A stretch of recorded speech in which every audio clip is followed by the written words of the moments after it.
Hello, my name is Kathy, and today I'll continue the discussion on people in our dreams, from one loved ones to oddly familiar strangers. But before I do this, I wanted to let you know that because I have a great many videos now on many different topics, that I've decided to make several different video playlists so that it's easier to find the videos of greatest interest. So please check out my playlist page. To talk about children's dreams is to talk about our own earliest dreams as well.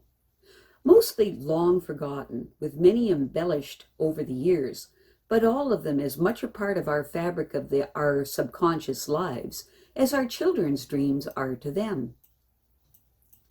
Most researchers who specialize in children's dream work from the premise that children are born brand new, clean slates with their own unique genetic characteristics, starting from scratch and developing from there in fairly predictable ways. I work a little differently in this matter. I work from the understanding that we are all created an eternity ago, with an eternity left to live in our real home on the other side, and that from time to time we choose to incarnate here on Earth, in circumstances of our own design, for the progress of our spiritual growth. Our spirits carry knowledge and memories from previous incarnations and from our lives on the other side as well. Enter the embryo prior to birth, so that every newborn infant, every one of us, in other words, is born in possession of a vast wealth of wisdom stored in the spirit mind of the subconscious. We come from perfection into imperfection, from complete freedom of movement and speech and thought into tiny, limiting pre-verbal bodies, to fully experience as much of each new lifetime as we feel we need to accomplish the goals we set for ourselves before leaving home. To expect us to be thrilled about being on Earth in these bodies again just because we choose to come here is like expecting soldiers to be giddy about every moment of boot camp just because they enlisted. Ultimately, we know why we are here. We have done it before, and we know we have the joy of the other side to look forward to when we finish this particular leg of our soul's eternal journey. Blank slates when we were born, starting from scratch? I don't think so. When we are children and our spirit minds are turned loose while we sleep, there is a whole lot going on with us. Astral travel to our friends and loved ones back home, and the spectacular beauty of the other side are part of our very recent past. We are surrounded by strangers, defenseless and vulnerable, and finding ourselves in a body again brings back a flood of cell memories from other lifetimes. Some lovely, some terrifying. Who would blame us if we astrally escaped for visits back home on a regular basis for our first several years? Who would blame us if we would sometimes wake up very frightened, wondering if some cruelty we went through in another lifetime and place is going to happen to us again?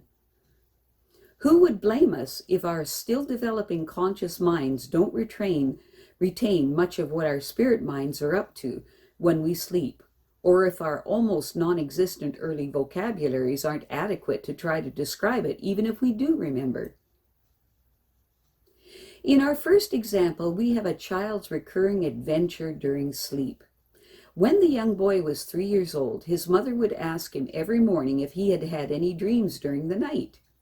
He frequently told her that he was playing with his friends on the steps of a great big building.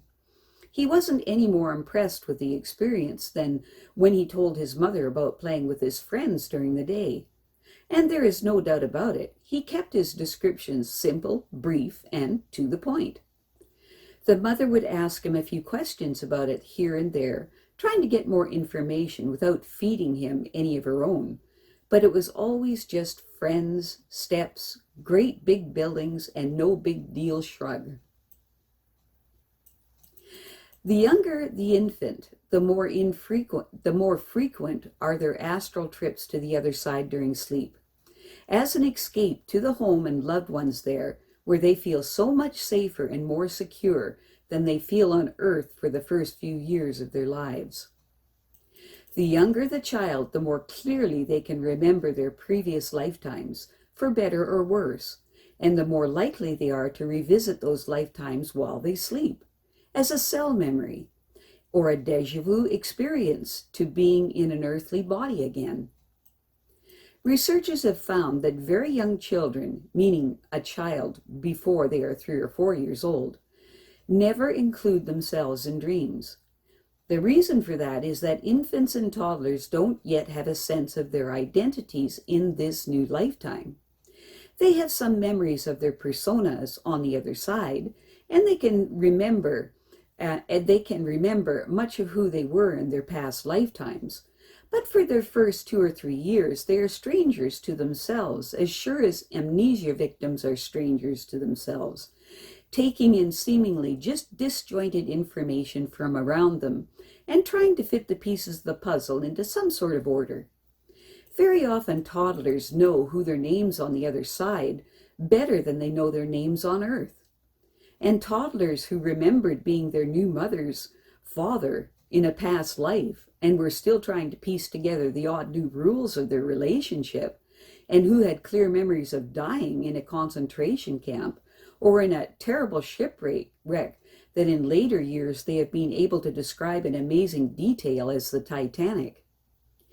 Any very young child who can tell you with great certainty who they used to be than who they are now isn't likely to be attached enough in their current identity yet to find it useful in their dreams and astral travels while they sleep. Researchers have also found that children don't tend to include strangers in their dreams until around the age of 6. Between their birth and the age of 6, children's spirits, while they sleep, are very active and gravitate most often to what's familiar. At those young ages, familiar can be found in past lifetimes, on the other side, and increasingly in the people in their immediate vicinity. So it is true that before they are 6 years old, strangers won't appear in children's dreams. But the fond and familiar faces they dream of and visit in their sleep aren't necessarily anyone we would recognize, and we might actually mistake them for imaginary friends if we are not tuned in to the amazing range of a child's spirit life. It is a mistake to underestimate the wisdom and eternity of memories that children bring into this lifetime with them. It's also a mistake to underestimate their uncanny psychic abilities. Watch them from infancy on as they stare at, giggle about, talk to, and play with what might look like thin air to everyone else around them. In their young worlds, and our worlds at their age, don't forget, spirits are as real as we earthly people are. Sadly, many children lose their conscious access to the spirit world by the age of 10 or 12. And a big part of the reason for that is they are made to feel foolish and inappropriate, and they are even accused of lying. When they try to share a spirit experience with an adult, it is important to encourage your children to talk to you about their past lifetimes, their lives on the other side, the invisible people they talk to, and the journeys they take while they sleep. You might think it's not that important, but it really is. I have a great many videos now on many different topics, so I've decided to make several different video playlists so that it's easy to find the videos of greatest interest. So please check out my playlist page. Well, that's it for now. To stay up to date with my latest videos, make sure to subscribe to this free YouTube channel by clicking the red subscribe button right below this video. Take care.